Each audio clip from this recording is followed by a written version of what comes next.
উত্তর ভারত ভ্রমণে শ্যাম সুন্দর ব্লগে সিধা বৃন্দাবনে আপনারা দর্শন করছেন জগৎগুরু কৃপালিজি মহারাজের নির্মিত এক অনিন্দ সুন্দর প্রেম মন্দির।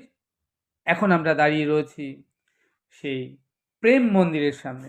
বৃন্দাবনে আপনারা যারা আসবেন ব্রজ দর্শনে, ইস্কন মন্দির থেকে আরেকটু এগোলেই আপনারা দর্শন করতে পারবেন এই প্রেম মন্দিরটি। এই প্রেম মন্দিরে কোনো এন্ট্রি ফি নেই।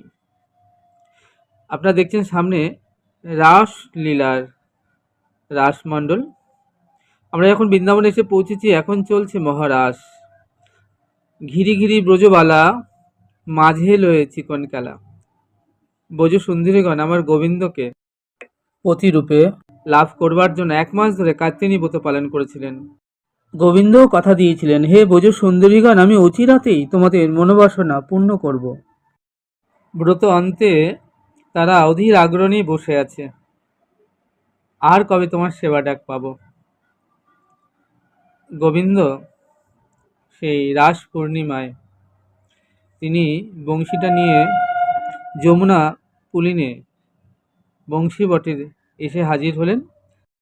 কাম বীজ কাম গায়ত্রী মন্ত্রে বংশীধ্বনি করে সমস্ত ব্রজ সুন্দরীগণকে তিনি ডাকলেন রাস রজনীতে। ব্রজ সুন্দরীগণ তো বসে আছে অধীর আগ্রহে 1 বছর ধরে, আর কবে তোমার সেবা ডাক পাবো। তাই বংশীধ্বনি শোনা মাত্রই তারা দিক বিদিক জ্ঞান শূন্য হয়ে যে অবস্থায় ছিল, হা গোবিন্দ তোমার হলাম বলে 2টি বাহু তুলে রাসস্থলীতে তারা ছুটে এলেন। 1 2 নয়, শতকোটি ব্রজাঙ্গনাগণ। শুরু হলো বৃন্দাবনে মহারাস। এক কৃষ্ণ বহু হয়ে, যত গোপী তত কৃষ্ণ হয়ে সকল ব্রজ সুন্দরীগণের মনোবাসনা পূর্ণ করেছিলেন। এখন আপনারা সামনে দেখতে পাচ্ছেন গিরি গোবর্ধনধারী